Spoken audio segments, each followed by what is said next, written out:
Selamat siang kepada Ibu dosen dan kakak pembimbing. Kami di kelompok 10 akan mempresentasikan mengenai fenomena diskriminasi gender, khususnya terhadap perempuan. Berikut anggota kelompok kami, yaitu ada Nabila Karisma, Jan Josephine, Lail Veil, Nindi, dan Devita.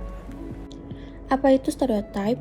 Stereotip atau penjulukan mengacu pada kecenderungan untuk mengembangkan dan mempertahankan persepsi yang tetap dan tidak berubah mengenai sekelompok manusia dan menggunakan persepsi ini untuk mengevaluasi anggota sekelompok tersebut dengan mengabaikan karakteristik individu yang unik.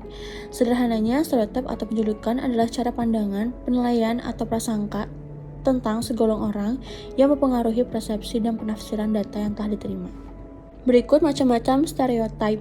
Stereotip banyak macamnya, diantaranya adalah yang pertama, stereotip berdasarkan jenis kelamin, yang kedua, stereotip berdasarkan etnis, yang ketiga, stereotip berdasarkan negara.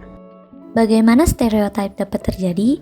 Secara psikologis, perkembangan stereotip terjadi dan terbangun atas berbagai proses kejiwaan manusia, yakni selective attention, appraisal, concept formation and categorization, attribution, emotion, dan memory. Menurut Matsumoto 2003-76. Dalam kaitan ini, cara seseorang memilih perhatian, memandang, mempersepsi, dan mengkategorikan individu yang lain sangat berperan dalam membangun stereotip terhadap kelompok lain. Selain itu, cara kita mengkaitkan perilaku kita dengan perilaku orang lain, emosi, serta pengalaman kita terhadap kelompok lain. Stereotip terjadi karena kecenderungan untuk menggeneralisasi tanpa diferensiasi.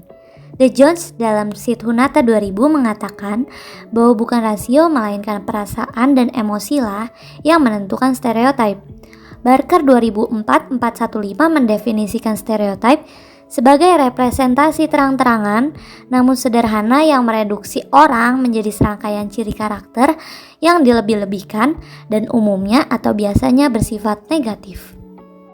Dalam kebutuhan sehari-hari, stereotip ini kemudian berfungsi sebagai pemenuhan kebutuhan psikologi seseorang untuk menginternalisasi nilai bersama kepada sebuah individu. Juga digunakan untuk membangun identitas bersama dan memberi justifikasi tindakan seseorang terhadap kelompok sosial lain. Dalam kaitan hubungan antar kelompok stereotip, sangat determinan dalam membangun hubungan antara kelompok sosial berdasarkan Manstead dan Houston 1996-629. Berbagai stereotip negatif pada akhirnya menimbulkan prasangka yang berujung pada diskriminasi, bahkan kekerasan terhadap kelompok sosial tertentu. Contoh fenomena yang terjadi dan pembahasannya. Pada proyek akhir mata kuliah individu dan lingkungan, kelompok kami membahas mengenai stereotip dan diskriminasi pada perempuan. Salah satu contoh stereotip ialah kasus AIDS, dilema buruh perempuan di Indonesia, dan pentingnya kesetaraan gender di lingkungan kerja. Elita Trinovianti merupakan satu dari beberapa karyawan perempuan yang tidak mendapatkan keringanan atau pembebasan target walaupun sudah berusaha mengajukan pemindahan divisi kerja karena penyakit endometriosis yang dialaminya kambuh.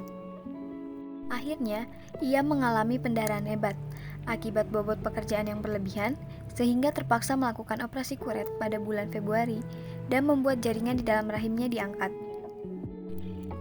Kasus di atas menunjukkan bahwa perjuangan untuk memperjuangkan hak-hak buruh perempuan nampaknya masih jauh, karena masih ada perusahaan yang menelantarkan hak-hak buruh perempuan demi mengejar efisiensi dan efektivitas produksi. Para pengamat buruh dan gender berargumen praktik, penindasan hak buruh perempuan merupakan akibat dari pengabdian budaya patriarki di sektor ketenagakerjaan di Indonesia.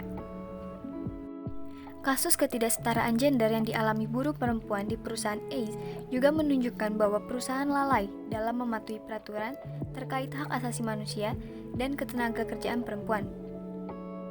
Pada kasus ini, perusahaan ACE telah melanggar UU Nomor 13 Tahun 2003, Pasal 72, tentang ketenagakerjaan mengenai sistem kerja dan eksploitasi. Pada kasus ini, perusahaan ACE telah melanggar UU Nomor 13 Tahun 2003, Pasal 72 tentang ketenagakerjaan mengenai sistem kerja yang eksploitatif dan mengabaikan hak-hak buruh khususnya perempuan. beban ganda dan diskriminasi kerja bagi perempuan Indonesia. Sebagian besar perempuan Indonesia tidak hanya berpenghasilan lebih rendah dari suami mereka, tetapi mereka juga diharapkan untuk menjaga rumah, anak-anak, dan seringkali orang tuanya yang sudah lanjut usia. Pemerintah berusaha mendorong bisnis yang mengembangkan fasilitas seperti pusat penitipan anak atau ruang menyusui, tetapi dengan sedikit insentif, implementasinya lambat, bahkan di kantor-kantor pemerintah sendiri.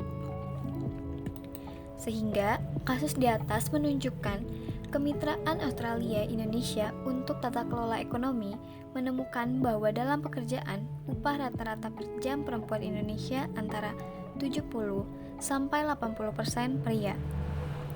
Dalam penelitian telah dilakukan oleh Labour Organization pada tahun 2014, ditemukan hal yang serupa yang diterima perempuan, sekitar 10-20% lebih rendah dari pria.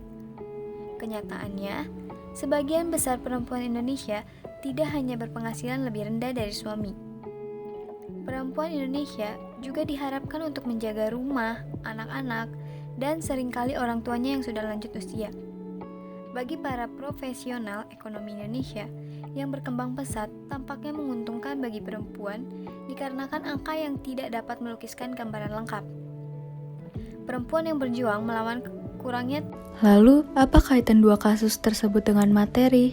Salah satu stereotip yang berada di dalam masyarakat adalah pandangan gender. Masyarakat Indonesia memandang perempuan sebagai pribadi yang mudah menangis, tidak mandiri, mudah emosi, lemah, dan kegiatan seharusnya dilakukan adalah menjadi ibu rumah tangga serta mengurus keluarga. Dalam kasus satu, menampakkan kelalaian perusahaan dalam mematuhi peraturan terkait hak asasi manusia dan ketenaga kerjaan manusia. Sedangkan dalam kasus 2, tampak beban ganda yang diberikan kepada perempuan. Mereka perlu bekerja sembari tetap menjaga dan mengurus rumah. Pemikiran penstereotipan telah menimbulkan banyak kerugian.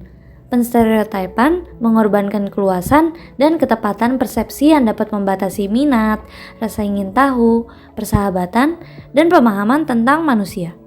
Kerugian serius yang dialami oleh orang yang menjadi objek penstereotipan adalah dia didukung oleh pemahaman terbatas tentang kemampuan dan kepribadiannya.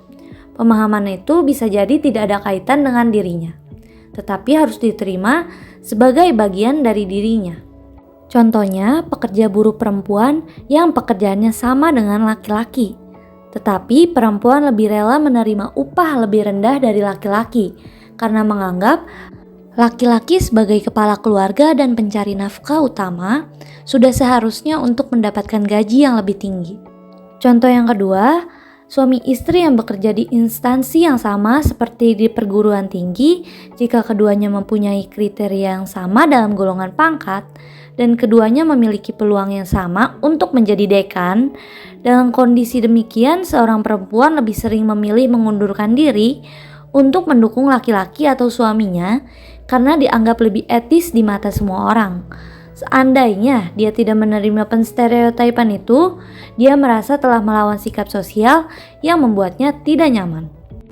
Menurut kami, dengan memberikan kesempatan atau peluang kepada perempuan dalam mengaktualisasikan dirinya ke berbagai bidang yang ada di masyarakat, dengan demikian tidak ada lagi pengecualian, serta tidak ada lagi pandangan seseorang melalui sifat atau jenis kelaminnya, tetapi dalam melihat bagaimana peran dan jabatan atau kedudukan itu diberikan maupun diperoleh melalui penilaian kompetensi, skill atau keterampilan, dan keahlian yang dimiliki. Kita semua dapat melakukan upaya pencegahan pernikahan dini yang kerap terjadi pada perempuan, karena sebagian dari masyarakat masih membiarkan anak perempuannya menikah dini, bahkan di usia yang belum cukup untuk melangsungkan pernikahan dan menjalin bahtera keluarga.